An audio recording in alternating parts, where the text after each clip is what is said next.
and gentlemen, the American jury and Bulldog Nation and everybody in the tri-state and Kentucky, Ohio, and Indiana in the region and in the whole country. Well, Freedom Fest is upon us. It is tomorrow. And folks, look at the lineup. Look at the lineup. In addition to that, we got all kinds of other issue speakers.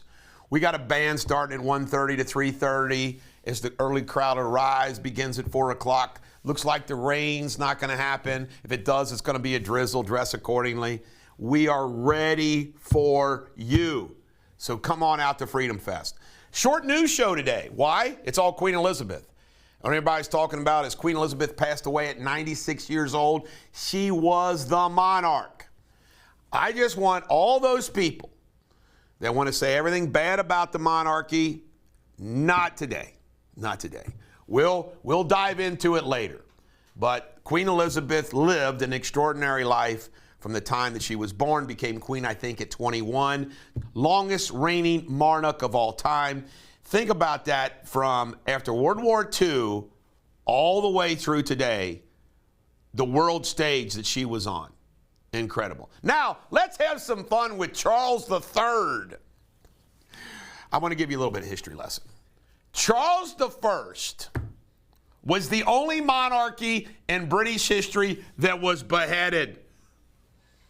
He was followed by Cromwell, who was the Commonwealth. Cromwell was going to bring all these things. Well, guess what happened? After Cromwell's reign ended, they brought Charles II back from France. He fled for 2 decades. So Charles I was beheaded. Charles II fled. And now we have Charles III. And let me tell you what's sad about this. My middle name was Charles until I changed it to Esquire as a little dig at the Bar Association. I'm now Eric Esquire. But the initial name was Charles. And my good buddy Chuck Holbrook here. Say hi, Chuck. Hello. Chuck Holbrook. Chuck Holbrook is Charles. Okay? So he and I both share the name Charles. And you know what Charles means? Strong. Yeah. And we're now represented by Charles III. Oh, I think Charles III might end his reign just like Needlemeyer did in Animal House by his own troops.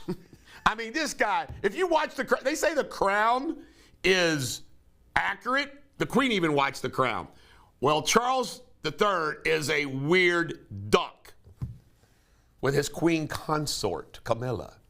All right, the Department of Justice says they're going to appeal the special master decision against Trump. All I can tell you is that all of this delays it further. Let it happen. Rate hike. The Fed's going to go 3/4. That's great for our economy. Steve Bannon, they arrest him. Steve Bannon's the only guy that's ever going to be prosecuted. They're going to say, oh, this is different. State charges, everything else. It's a bunch of baloney. Can you imagine the legal defenses that this guy has now that he's been pardoned by the president? And last but not least, remember, Sunday, if you live down and around Laurel County, London, down in those parts, I am going to be speaking at the 9/11 tribute tomorrow, and I promise you the best speech you've ever heard. This is the Bulldog. Every dog has their day. It's time to fest. Freedom Fest tomorrow.